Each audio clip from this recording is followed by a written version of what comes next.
What's up, ladies and gentlemen? Welcome to the Good, the Bad and the Stupid. It's Monday the 4th of May. Hope you're well, had a fantastic weekend. May the 4th be with you. Every Star Wars fan in the land has been saying that today, to everybody that wants to hear it, to all each other. Is it even called Star Wars Day today? I don't know. May the Force be with you. I'll give you a real one. I can't imagine that hasn't been used in a porn film. There must be a Star Wars porn film. I haven't even had a chance to check it out, but I can imagine it now. I can see lightsabers, fluorescent condoms like that film in the 80s, bouncing around, and then Darth Vader coming in, stealing the scene. And he's got the biggest fucking, the biggest one on the block kind of thing, and he comes in with his fucking... The dark side, that's it. I was trying to fucking think what I lost myself there. The dark side, I think I was picturing a nude Darth Vader there, trying to get an image. The dark side, it'd take people over to the dark side. Who would they go for if? Who would they want in bed in that situation? The dark side, or the dark side, or what's the other one? The Force. Well, you got the Force or the dark side. I think both sound good. So.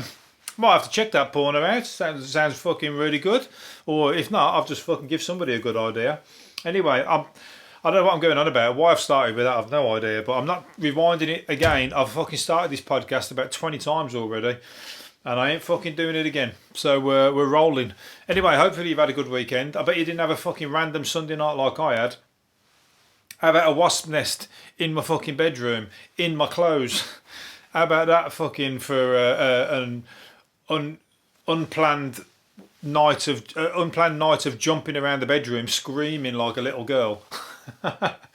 When basically I went in to put something in the bedroom, and fucking there was one wasp and it was bugging me. It was just flying around and I was trying to fucking swing it. The windows were open and I was trying to swing something at it, I had a t-shirt and I was like trying to whack it out the window.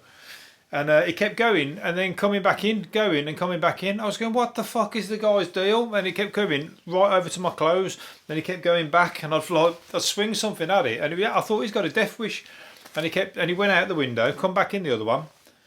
Anyway, in the end, I looked, what the fuck's he looking for down there? So I pulled the shirt out that had fell off the rail. Oh my God, about fucking 20 wasps attacked me, flew out the fucking shirt.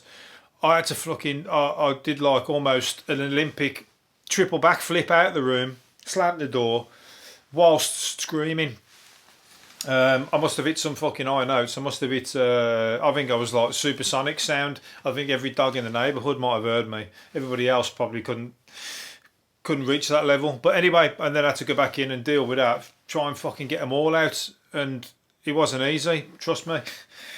Eventually, I had to throw the shirt out because the shirt had a nest in that they'd built.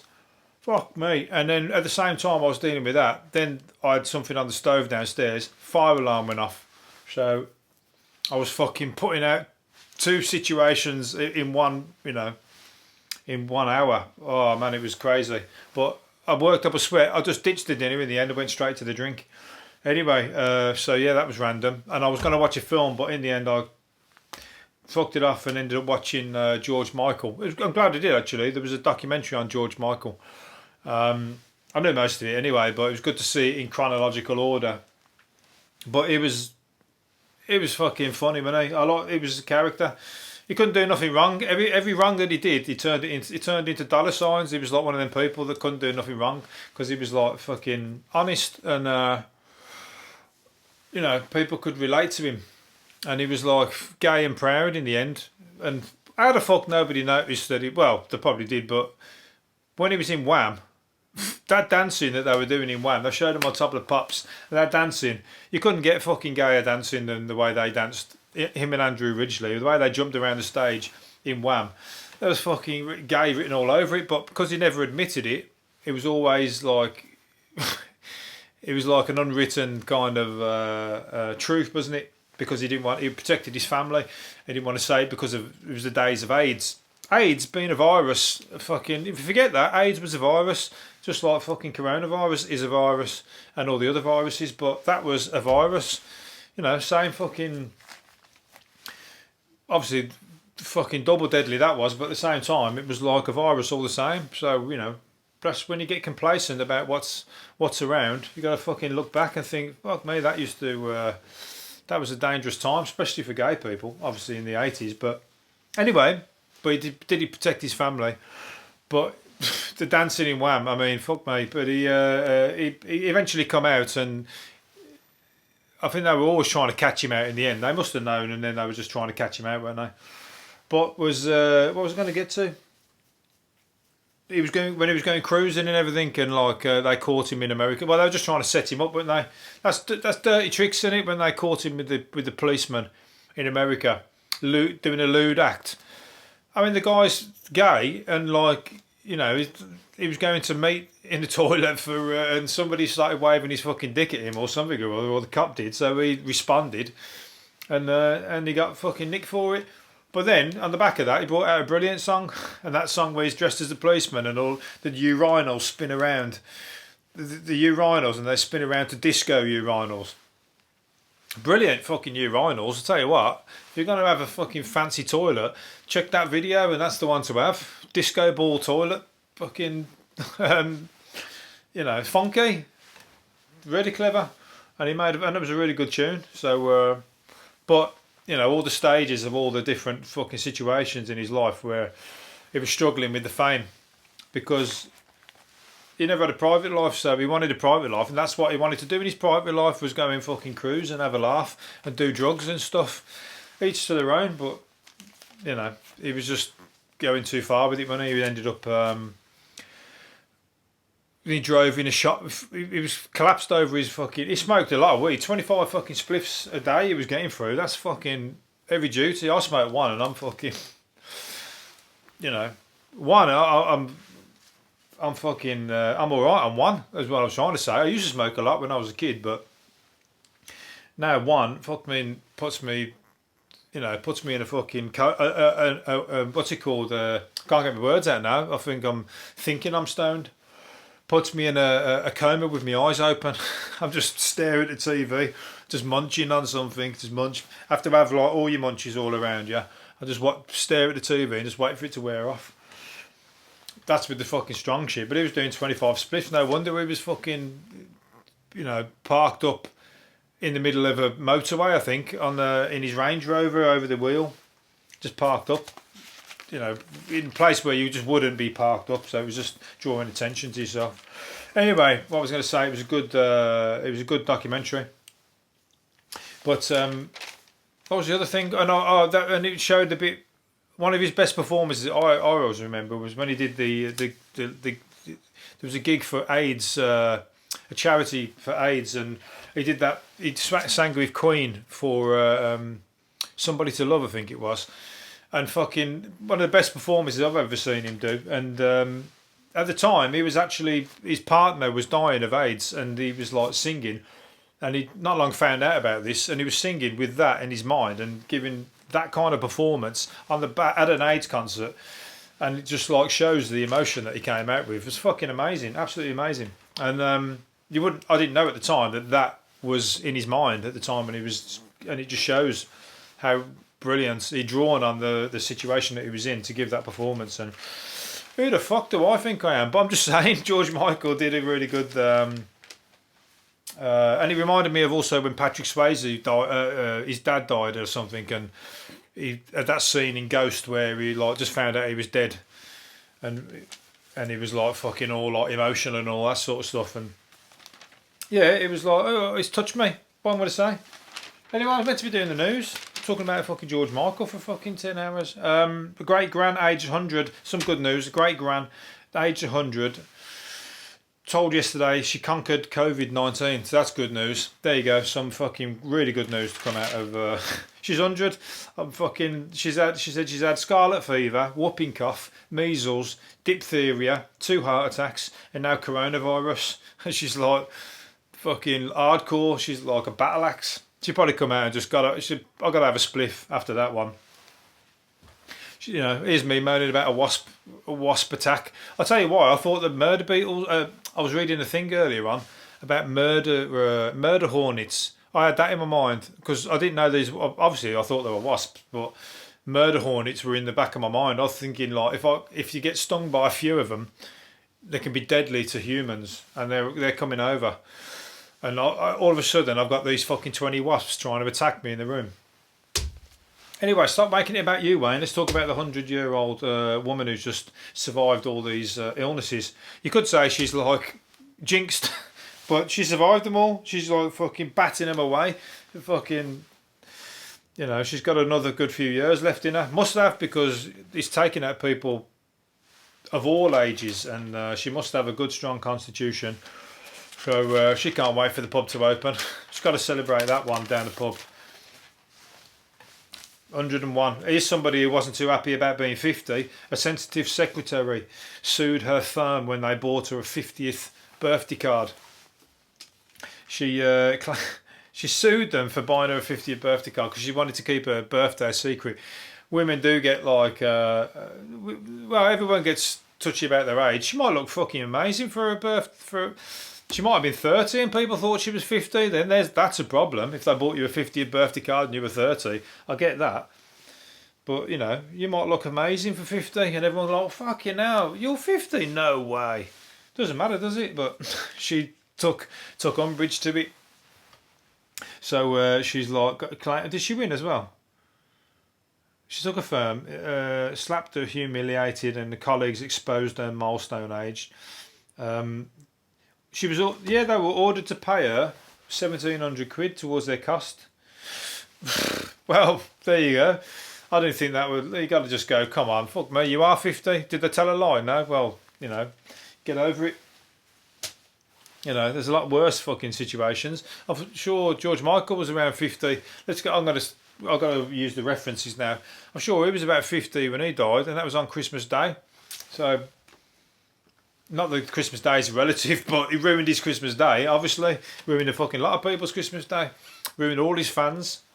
They showed all the thing outside his house and everything, and all the fans and that were fucking in tears and everything, and, you know, terrible. You know, it hits you hard, innit? Because everyone was going like, oh, we're never going to get to hear his music. But you get his music on fucking constant, but no new music from him, is what I mean.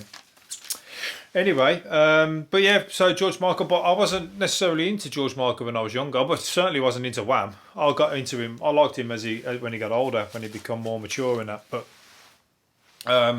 all the 80s music, I grew up, Frankie Goes to Hollywood I was into. I remember I had a Frankie Goes to Hollywood poster on the inside of my desk when I was in junior school. So, you know, them flip-up desks. You got the flip-up, and I had a poster stuck on the underside of my flip-up desk. Because all the Frankie T-shirts were out then, weren't they? Frankie Says Relax and all that sort of stuff. To be fair, I didn't know they were fucking gay at the time, but it came out. I did.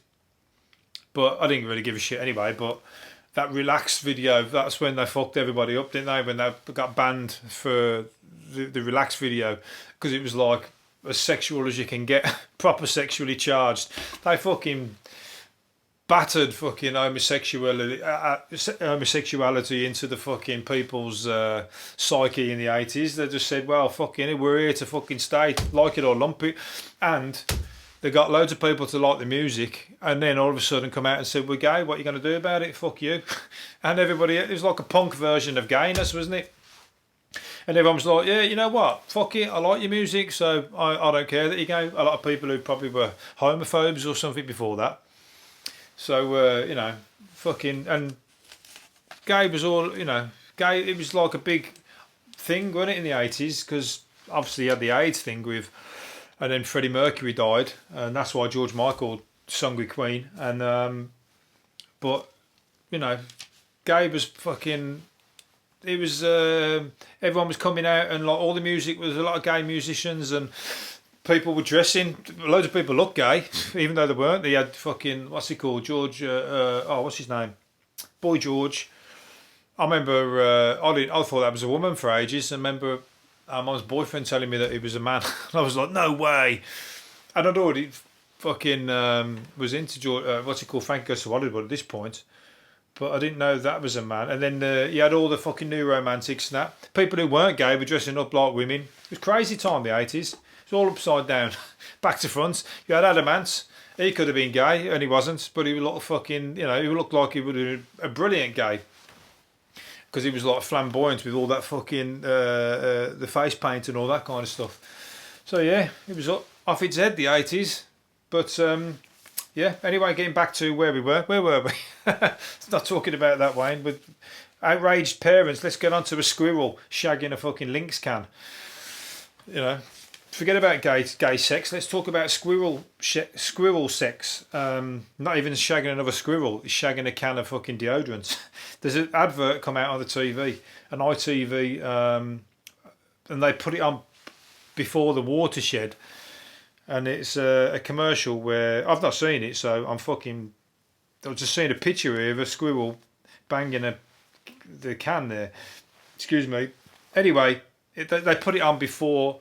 It's a Lynx advert. It's meant to show that it makes you horny. I don't know what the fucking squirrel link is, but anyway, they put it on before the watershed. Get my words out. And loads of people complained. They were going, I'm sitting watching the TV with my kids and you're putting a squirrel on shagging a fucking can of Lynx. What, how dare you? And get it sorted out and all that sort of stuff. It's like, oh, fuck off, really? Is it really that fucking offensive?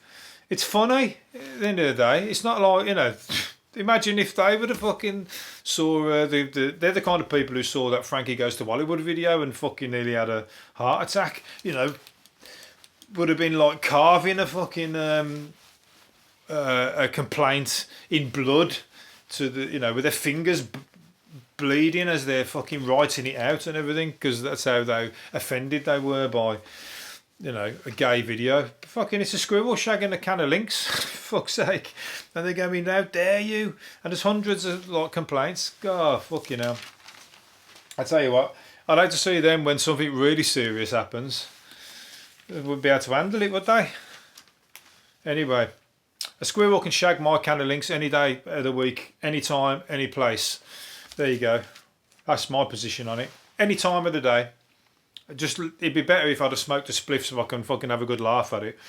Some foods, points of view, that programme, it's almost worth watching that just to see how pathetic people are and what they used to write in over the ridiculous of stupidest things.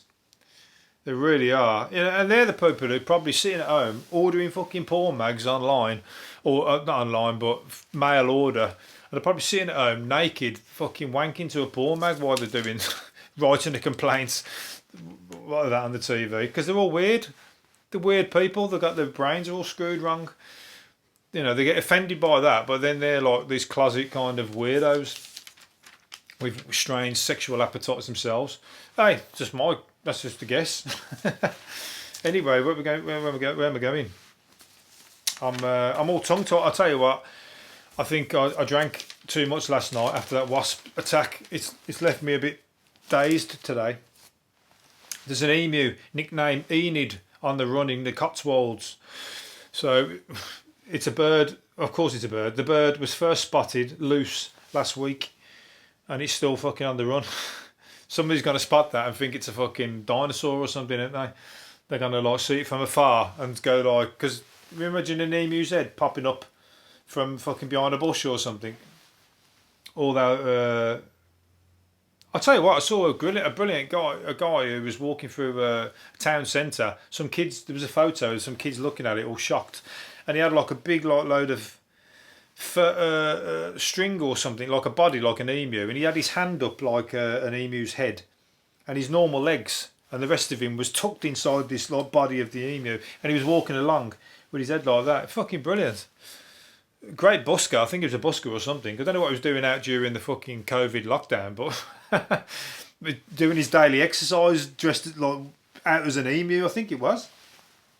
Anyway, so there's an emu loose about this house out and about, and there was a video somebody put on Facebook of two mooses, I think, having a fight in Canada. That's another fucking world, Canada. Imagine a moose that massive and they're having a fight on somebody's front yard, because you know they're coming out of the woods because people are all in the houses because of being locked down. So all the animals are all coming out, aren't they? And there's a video of two moose, or a moose and another fucking massive animal anyway, having it off on somebody's front drive, and I mean fighting, not fucking having it off.